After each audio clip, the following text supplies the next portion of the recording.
I would do anything to get high, so I need to do anything to recover. So great to see you doing so good, man. It really is. Yeah, I didn't really think that it would happen. You were a frequent flyer. I would love to tell you you're unique and special. I know I'm not.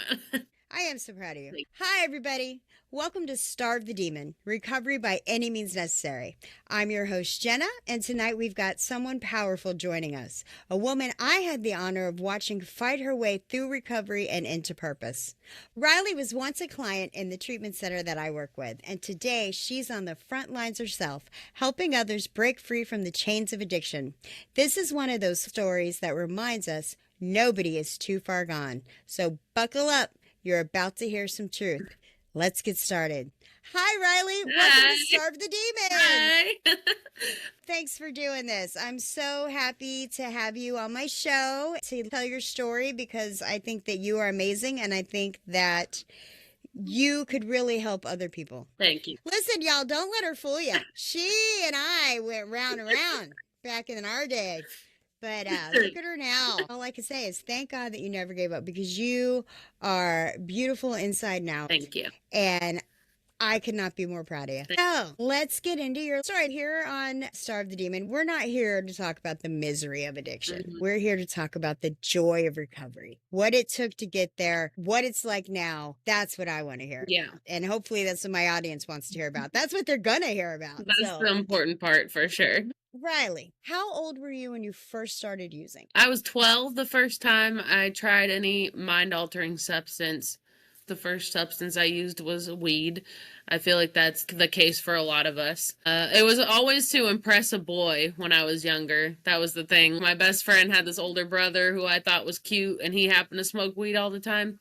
I came over to their house, and he was like, "You want to try this?" And I was like, "If it makes me look cool in front of you, then sure." Did you actually say that? No, I just thought it, but she knew what I was doing. Looking back, it was because I always felt uncomfortable in my own skin. And I thought that there's no way no one would like me for me, so I'm going to have to do something to be cooler or more acceptable. So that's when that first started. And the first time I smoked weed, I was like, I'm going to do this forever. I remember thinking like, okay, now I understand why people are stoners. I had some similar experiences. I can remember I was like 11 the first time I ever smoked a joint. And it was because I was trying to not look like a punk. Right. I don't want to give the impression that it was a peer pressure thing. Nobody was like, you have to do this or you won't be friends with you. Me neither. That was just an assumption I made. Yeah. In my own head, oh, well, if I don't do this, I'm going to look like a baby. Of course, hanging out with kids older than me. Yep. In the wrong place at the wrong time, doing the wrong thing. And bad what you just said made a lot of sense because that's what I found a lot of my addiction is just my brain telling me things. No one else was telling me any of this, that I should do any of this or that they feel this way, but my brain always assumed how everyone else felt about me. And if they feel so bad about me in my brain, then I should feel bad about me in my brain. And none of it's true. It's all a lie. It is a lie. And who tells you that lie? The demon. Because you started young, right? When did you realize that it was a real problem? Not for a while. I started struggling with mental health when I was probably like 13 after I moved states. My first addiction was self-harm, cutting and burning myself. It gave me some kind of release to feel something that I needed to feel at the time. I kind of knew that was a problem, but I just wasn't able to receive the help that I needed at the time or voice that I needed help. That went on for a long time. I realized a drug use was a problem when I was 19 and I got an apartment with my best friend and we couldn't pay rent because I had my medical card and all I did was spend all my money going to the dispensary every day and I could barely go to work. And whenever I wasn't high, I was miserable. She said, "I'm worried about you." And I was like, oh, other people notice this too? At the time, weed, was that all you were doing? No, I was drinking too and doing Molly, Coke. I thought all of those were like normal. They are for some people in their teenage years, just experimental drugs. I really was doing anything anyone put in front of me.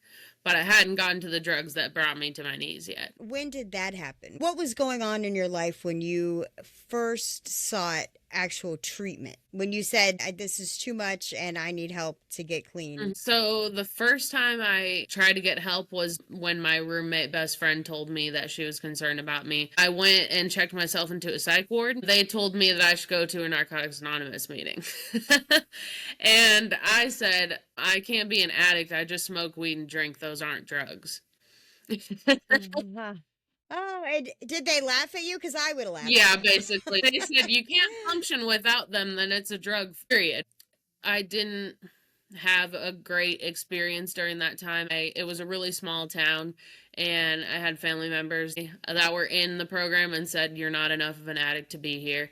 Okay. Wow. They told everyone in the meeting that. So I was like, okay, wow, you're right. Listen, I got to jump in here. Because you know what? I'm so sorry that they said that to you. That's the craziest thing I've ever heard. Yeah. I mean, here in Florida, they've had to pass a law that anybody that sells something to somebody and they die from it, they're getting charged with murder. But now that was already a law, but it didn't count for minors. Now it counts for minors. Smoked my first joint when I was 11. Yeah. You were 12, right? So by the time I got to high school, I was doing heavy drugs. Yeah. And I was getting them from other teenagers, right? Yeah. So at any point, I could have overdosed and died. Right. So at what point was I too young or not enough of an addict for NA? Exactly. So I am really, really sorry. Thank you. That somebody said that to you. Thank you. I used to throat punch them. I used to hold it as a resentment a lot, and now the way I work with it in my brain is that I will never treat a newcomer that way. It says it in the reading, no matter how much or how little you've done, and that's what's important to me. Because I've had plenty of old timers tell me I didn't use long enough to know that I'm really an addict. That's ridiculous. Not true. That is absolutely not true. While I was in that NA meeting, I met a guy, because that's what it always comes back to for me. If I had a dude sitting here and asking him the questions, he would say this, girl, man, I left my sober living for a girl. I left my everything for a girl.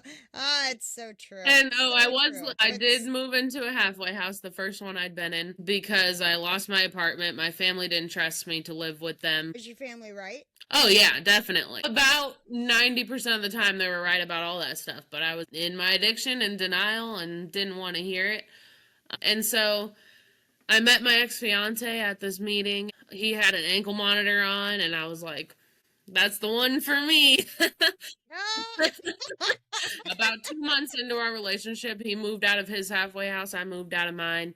We moved into this cheap basement apartment of people that did drugs because it was all we could afford. Neither of us were serious about our recovery. We didn't care that the people were using there. We didn't say out loud we're going to relapse, but I don't think we had any real intention of staying clean. He introduced me to meth, which was my main drug of choice, which looking back, this was an addict moment. I thought it was crack, and I was fine with doing crack.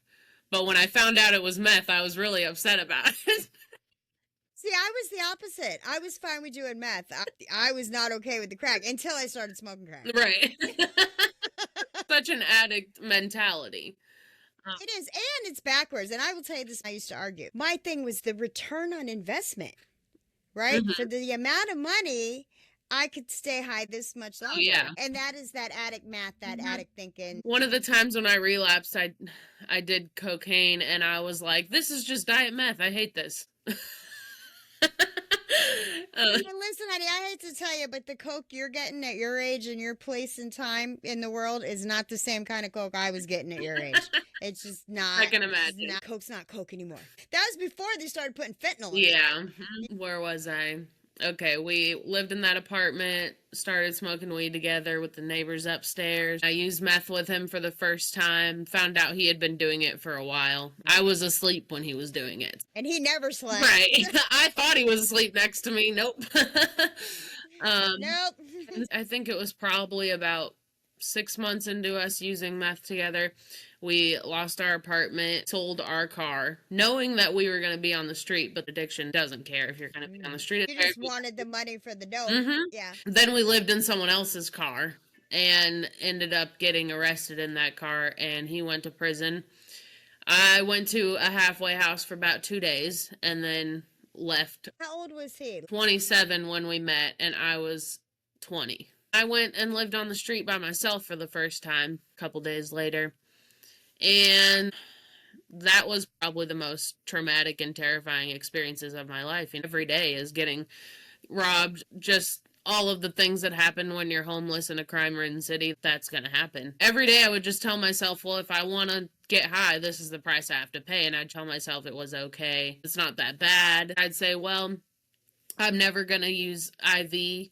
And then I started doing that, and that was like the love of my life. I thought I would do anything that anyone put into a needle. I said, I'm never going to do heroin. I just kept crossing off all those lists. I thought I was crazy because I didn't understand why I couldn't stick to any rule or boundary that I set for myself. Now I know that that was the disease of addiction, but when I first came into NA, before I did any of that, I didn't really buy into the disease part of it. I thought that was an excuse for not taking responsibility for being a bad person. And now I know that. I know I wasn't a bad person and that we're just sick people, but it was hard for me to understand that at first. A lot of trauma happened to me, sexual assaults and stuff like that on the street. I had a pimp that was not very nice. Everything that I never thought I'd be in life. I became all within about a 8-month span of time. Were you in contact with your family during this time? So my mom, no. My sister, no. My dad would track me down and bring me like cards for food and beg me to get clean and ask me, why am I doing this? What can he do? He just wanted me to get help. I missed a part. I'd already been to treatment once before I got on the street. I left AMA, and he was standing outside, and my ex-fiance was standing outside high. And they were both crying to me to go with them. And I chose to go with Kevin instead of with my dad. It didn't turn out very well. Kevin is dead now. He passed away in 2021 when I was in Florida, so I didn't learn about it until recently. That's what the disease does. Sorry. So my God moment, this is what happened. I was standing behind a dumpster in an alley because I was so paranoid about everything in life. I hadn't been high for days because bugs were starting to tell me that I looked terrible and I needed to eat and sleep before they would sell me anymore or give me any more. Wow. So my dad found me and he said, you have an uncle that lives in Florida that has, at the time, 47 years clean. And his best friend runs a treatment center if you want to go. And at the time, I said, no, I'm good. I don't want to do that. But it only took about 3 more days before I showed up at my dad's house. And I said, okay, I'll go. But my intention was to go to Florida and get high. It was just, well, if I'm not living in Montana, I don't have to get high in the cold. And I can get away from these people. Right. Because that's the problem, is the people around me. It's not sure. addiction. It's everything but yeah. And I'm sure he wouldn't mind me mentioning him on here. My Uncle Eric, he has, I think, 51 years now. Wow, I'm 51. And good for Uncle Eric. Yeah. Yay. I didn't even know he existed. I had to stay at my parents' house for a couple days before I got on the plane to Florida to detox in their basement. Well, I did not. I continued to get high down there until I got on the plane to Florida. And then went to treatment multiple times. I kept relapsing every time I get out after 30 days. I didn't realize that I can't get clean for other people. I just wanted my parents to get off my back. And I used to tell myself, if I die with a needle in my arm, at least I die doing what I love. It breaks my heart now because I know that's not true. I know that's not what I love. That's what the demon and the disease of addiction love, but not me. It took me a long time to realize that. How many treatment centers or detoxes did you go through before it finally stuck? I went to inpatient treatment 5 times. And I've lived in 7 different halfway houses or sober living houses. All of that was within the span of 4 years. I'm 24, didn't start getting on my rock bottoms until 2020. I just got sick of it really quickly. I'd been to jail twice, lived on the street, I'd done all the things all very quickly, and I was already sick of it. I'm like, you know what? I kind of miss showering. I kind of miss, buying food, not stealing it. Well, maybe that's good. I was 45 in my last rehab. I had already, been to prison, had a horrible marriage, had a couple overdoses. It was a long, slow, painful ride. What those old timers should have told you when you first walked in was, thank God you made it here so early. Thank God you didn't spend another 20 years struggling and suffering. I wish I had been your age when I got my head out of my ass. That would have been great. A lot of it was having a dad that would not give up no matter what. He was relentless. When I went to Florida and found out that you could get Baker acted and they could put you in there against your will, I was like, oh no. Oh, yeah. We don't muck around. This is the fuck around and find out state, baby. Listen, people want to joke about Florida, but Florida ain't no joke, baby. When I got done with treatment, I got a year clean. I had a sponsee, I had a sponsor, I was working steps in AA, but I hadn't really changed anything about myself. I was still stealing, which was a big thing for me, got in trouble for it at treatment. I think I remember something about that. I think I recall it, yeah. Those Walmart self-checkouts, I don't have that issue anymore.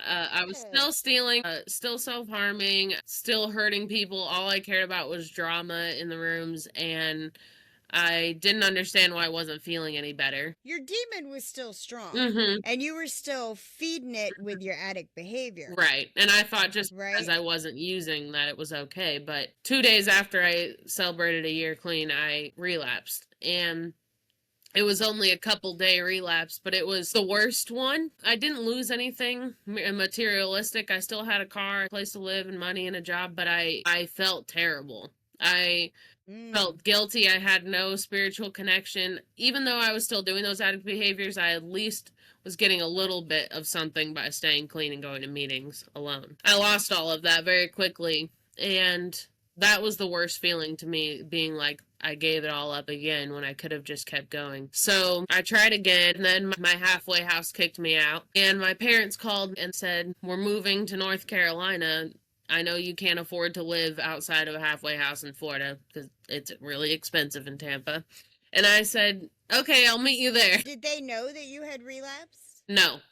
I did not tell my parents that I had relapsed until I celebrated 2 years clean. And then I told them, hey, I have 2 years, not 3 years. And advice from my therapist, because she knows my parents very well. And I was in a good place when I came back. And we thought it would hurt them more than it would help them in the moment. Well, step 9 says, make direct amends, except when to do so would harm them or others. Yeah. And I've had a lot of cool experiences recently with my recovery. My clean date, by the way, is May 2nd, 2023. And this year I've gotten to be there for my family and I feel make my living amends, because when I first came in, I thought that amends just went, I just walk up to everyone and say, I'm sorry, I didn't mean it. Yeah, guys, no, I'm sure you've seen me talk about this in my other videos. Yeah. Nobody wants to hear you're sorry. No. We know you're sorry. Exactly. It doesn't mean anything. You stay sorry. You've been sorry for years. Nobody. Yeah. You talk about AA and you talk about NA and you talk about therapy. Are there any other paths of recovery that you've tried? I've tried most of them. I tried Celebrate Recovery, Smart Recovery, Dharma. I've tried most religions, all different kinds of therapy. That's how I've come to know my higher power today, though, is because I know the religion didn't work for me.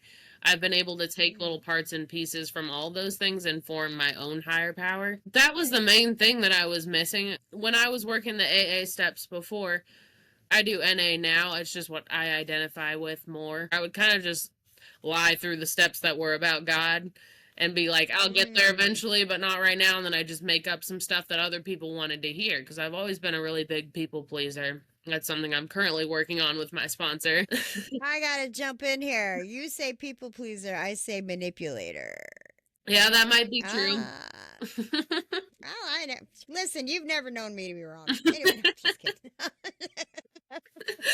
But no, I get it. I get what you're saying. But here's what I'm going to say to you. And I'm sure your sponsors told you the exact same thing. And I'm sure you would say it to a sponsee. All that's great.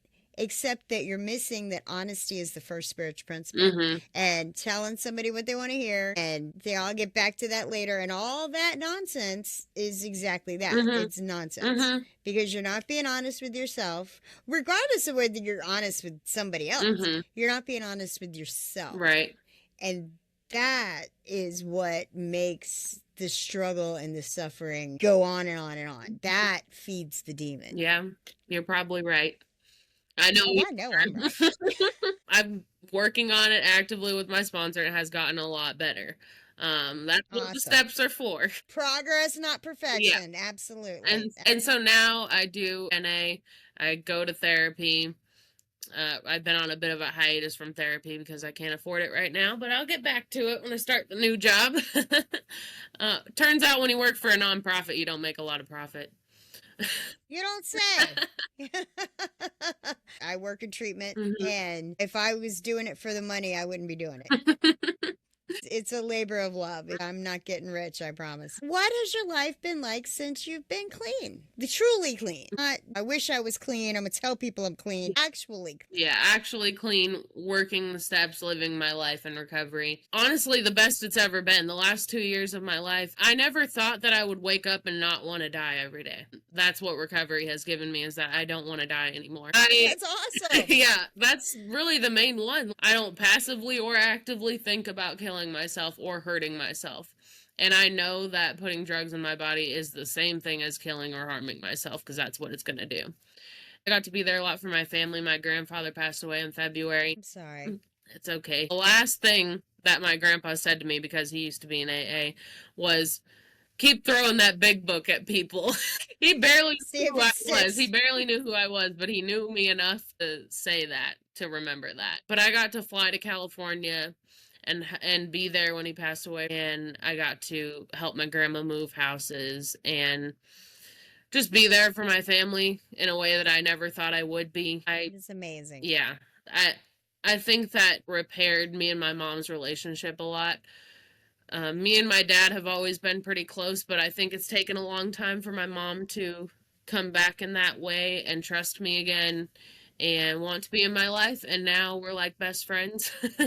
If I don't call her, great. She's like, I'm not worried, I just miss you. I moved into my first apartment with my name on the lease that I pay the bills for every month, so that's very exciting. I'm 24. I've probably had over 30 jobs, and yeah, I've worked for Habitat for Humanity for the last 2 years. I just gotta say, because to me, I feel like anybody that's in recovery, whatever modality they're working, the idea of spiritual connection, spiritual experience, even if you want to take spirituality away from it, psychic change and being of service. Yeah. What better way to be of service than housing the homeless? Yeah, I have loved it, and that's kind of why I applied for that job in the first place, because I didn't have enough clean time or the stability in my mental health to work in a treatment center or off probation long enough. You know, there was multiple factors, and almost all the people I've worked with there are in recovery. We also get people sent to us from the court system to do community service that are trying to find recovery. Sure.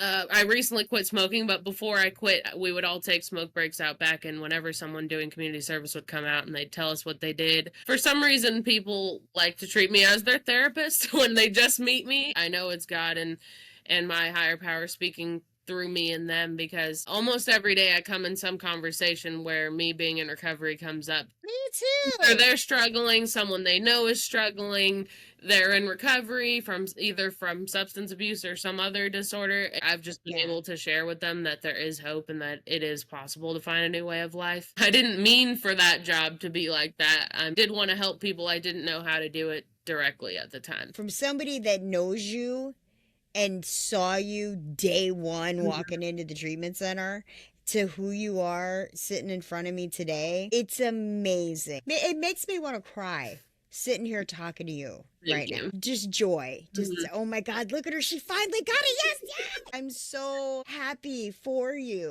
And because of going to treatment And finishing probation, I'm no longer a felon. I got both my felonies taken off my record. Before recovery, if anything would have happened, I'd been, why does this happen to me? Everything sucks. This is the end of the world with any situation. And now my sister makes fun of me for being too positive because I always find the light in every situation, even if it seems like a terrible one.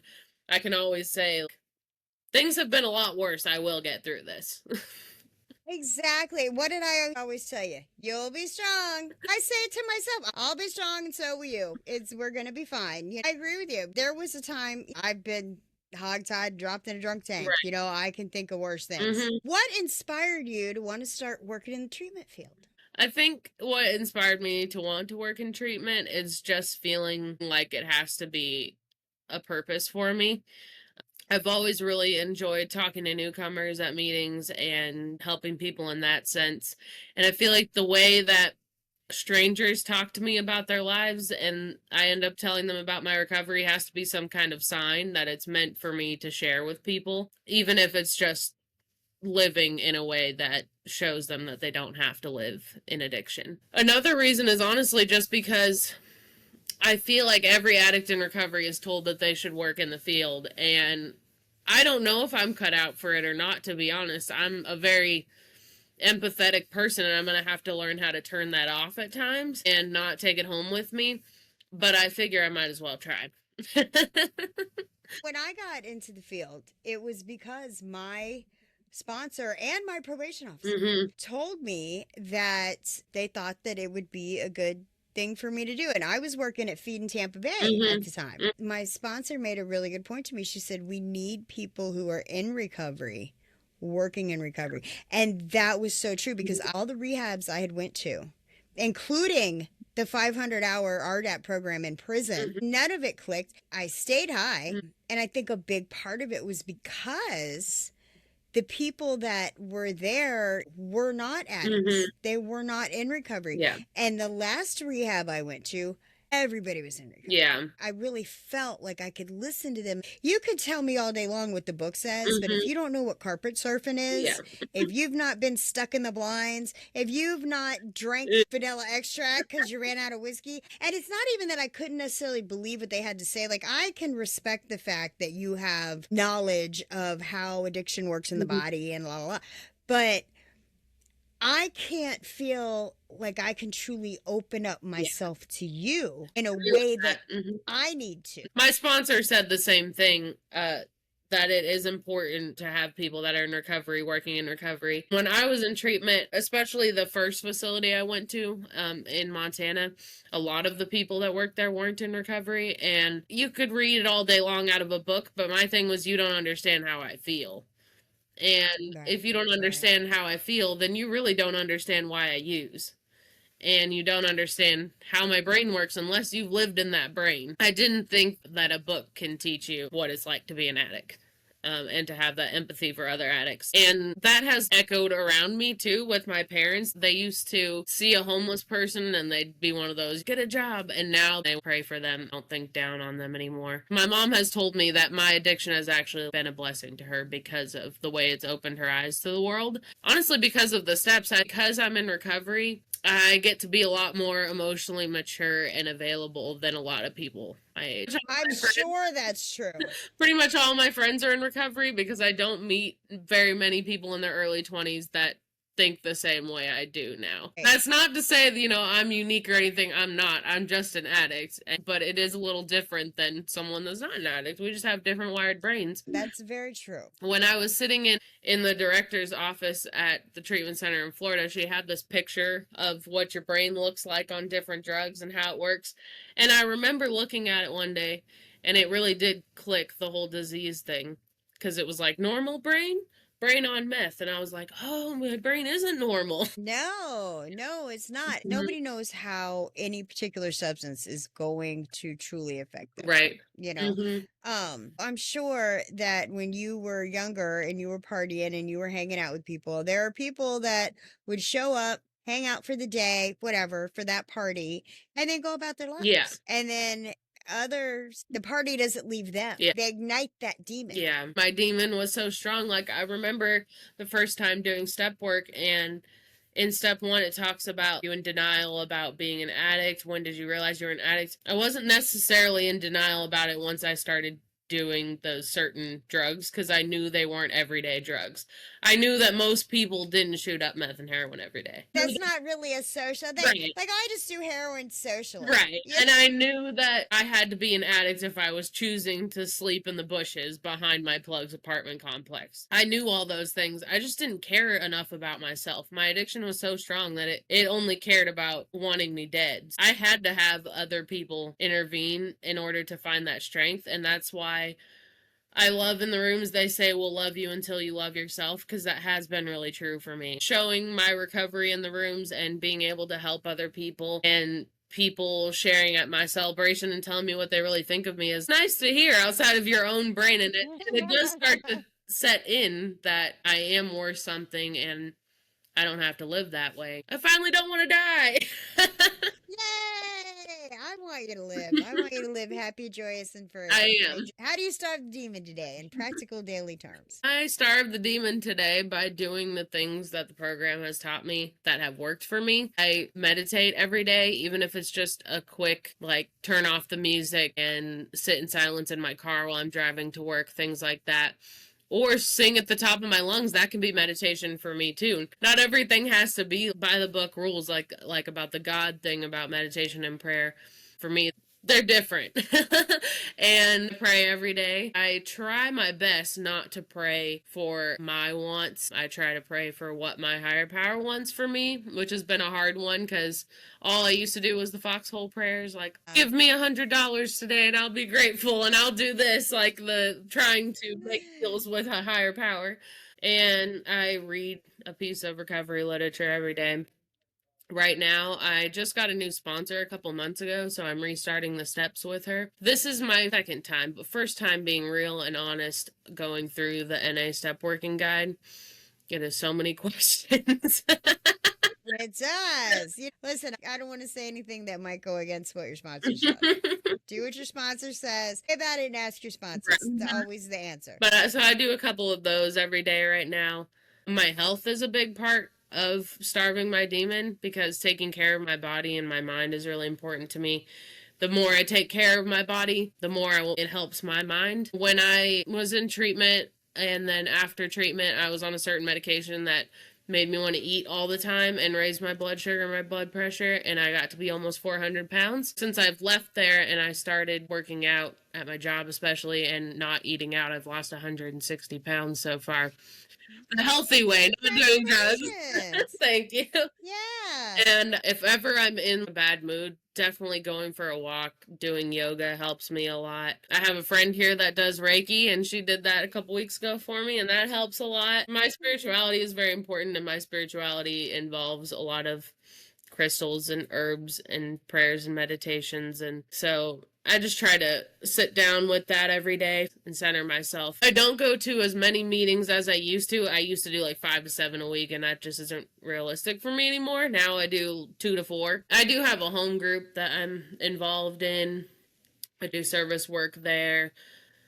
I'm finally off probation long enough to do H&I. So the audience that doesn't know, that's hospital and institutions where people from NA go and take a meeting into a hospital or an institution or somewhere where people are not able to leave that place and go to a meeting. Mm-hmm. They bring a meeting to that place. Mm-hmm. I specifically want to go do it in a jail. I wasn't in jail for very long, but when I was in there, I remember a girl coming in with an NA book and walking by me, and I thought, she kind of looks like a crackhead, but like a healthy, doing well crackhead.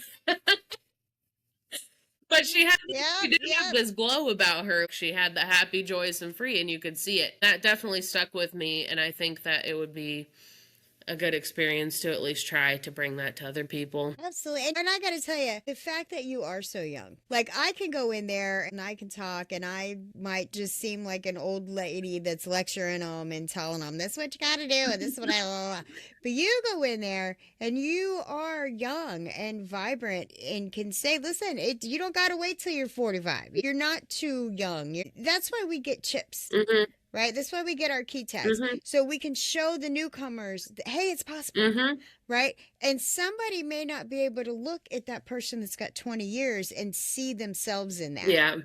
But they can see themselves in you.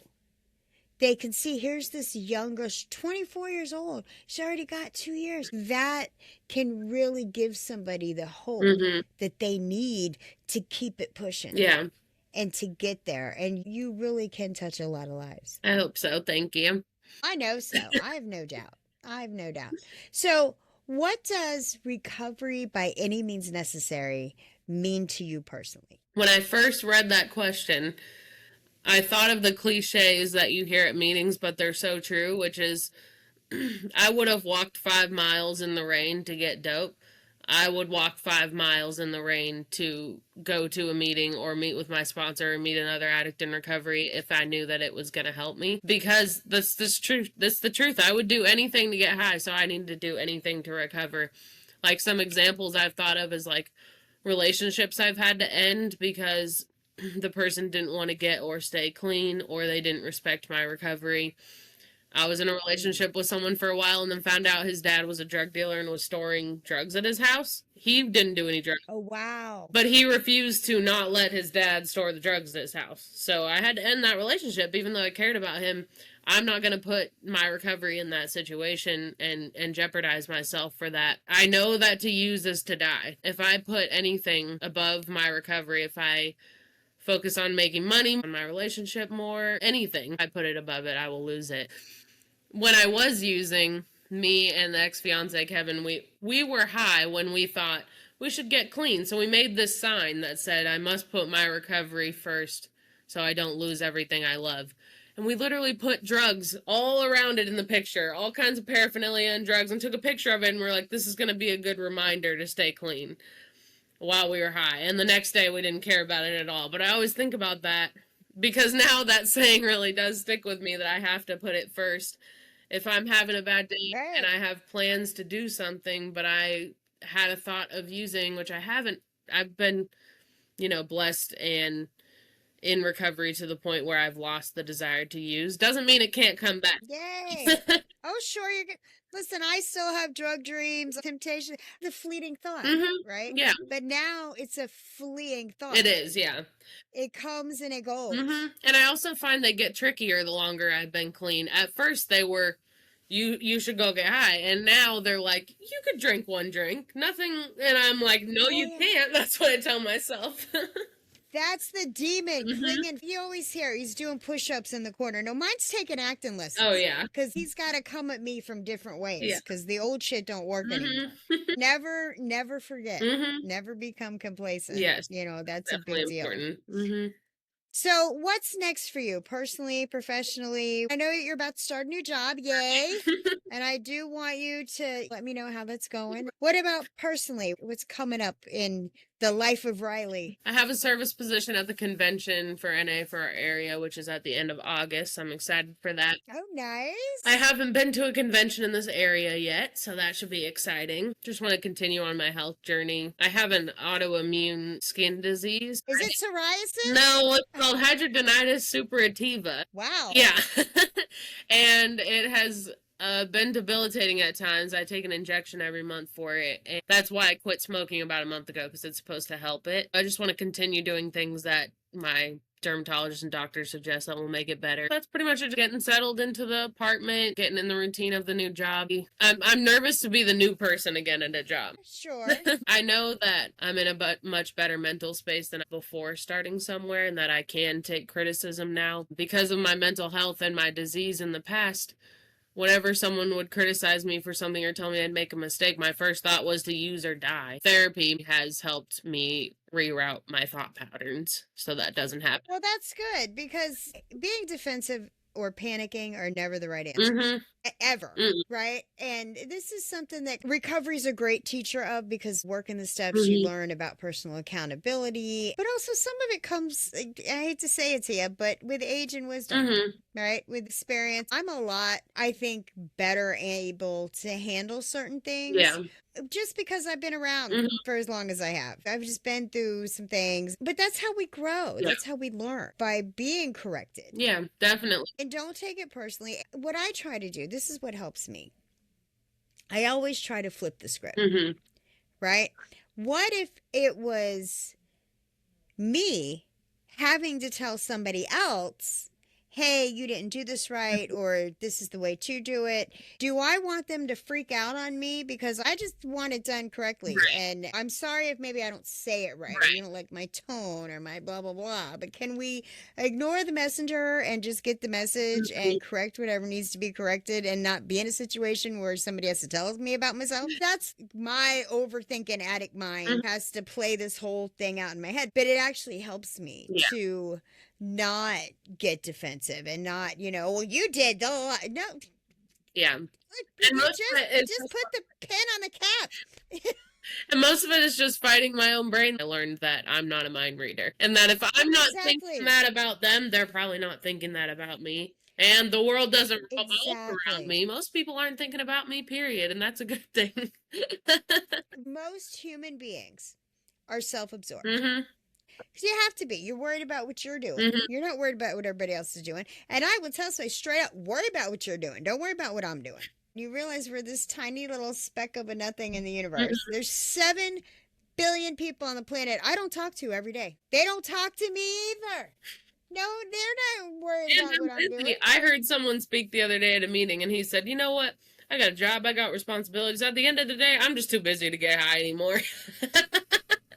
Right? I used to do, man. I thought that life was going to be so boring without drugs. And it's not. Turns out I have hobbies. I have the most redneck hobbies ever. I go to racing and hockey. I make jewelry. You already know that. I used to annoy the crap out of everyone in group doing it, but now I have a business doing it. So Oh, that's great. What is your favorite recovery song? I have a whole playlist of recovery and addiction songs. It's a tie. There's a song called Recovery by James Arthur that one of the therapists at the rehab showed me that really stuck with me.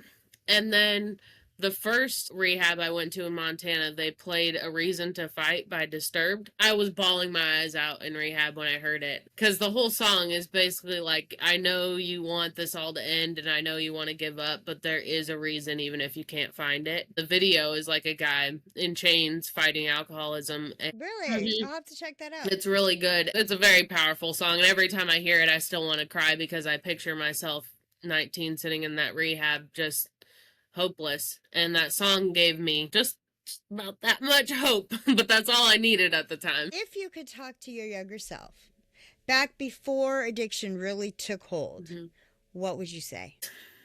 I don't think I would have listened. I think I could have said anything. I could have told her, you're worth more than your body and said, don't do meth, don't put a needle in your arm, don't get with that guy who's going to beat the shit out of you. All these things. You are worth it. There is hope. You'll find a way. But I don't think I would have listened, honestly. I think no matter what was said to me, I needed to live the bad life experiences and the bottoms that I hit and have the consequences to get to where I am today. Okay. I would like to just give myself a hug and tell her that it will be okay eventually. Right on. And, don't be a victim. You're going to survive it all. That's what I hear when you say that. Yeah, that's definitely true. When I first got clean, I thought so much bad stuff has happened to me, and now I see it in such a different light. So many people have been through worse and the same things because we're addicts and we're all pretty much the same. That's why we don't have to talk about the misery of addiction because we all know with that. We've all been under the bridge one way or another. Some people have higher bottoms than others. Some people bring the bridge in, living under the bridge and they're in their mansion. It's the same, that mentality. I know for me, and I think you might agree with this, that when I was in active addiction, I was the victim. Yeah. Right? I'm a victim of this and I'm a victim of that, and woe is me and poor me, pour me another drink. But in recovery, I'm not a victim. I'm a survivor. Yes. And it's a different mindset. It's a different way of seeing things. It's a different way of approaching things. It's like a completely different perspective. Oh, yeah. That's that psychic change. Definitely. Right? As long as you're content to be a victim, that feeds the demon. Yeah. The demon feeds you drugs and alcohol to get what it needs, which is that fear and all that, all that. And I know you're with me when I say most of the time I was perpetrating. Oh yeah. When I first was talking to you about getting the job at the treatment center, I've really stuck to what you said about like how I hated everyone in there and I thought all the techs hated me and I thought they were terrible people and all annoying, and none of that was about them. There was nothing wrong with any of them. All of them were great people. It was all about me and how I felt about myself. And I've definitely stuck with that in my brain, and I'm going to remember that it's not personal. That I was always the problem. Nothing they do is about you. It's all about them. You got to love them where they're at, and you got to fight that demon for them until they can start fighting it for themselves. Yes. Just like they tell you in the movies, we're going to love you till you can love yourself. Yep. What else can we do? Because like you said, I can tell you all day long, but you're not going to listen. You're not going to listen till you're ready. I was just talking to a gentleman the other day, and I was explaining to him, listen, I can't tell you if you're an alcoholic. No.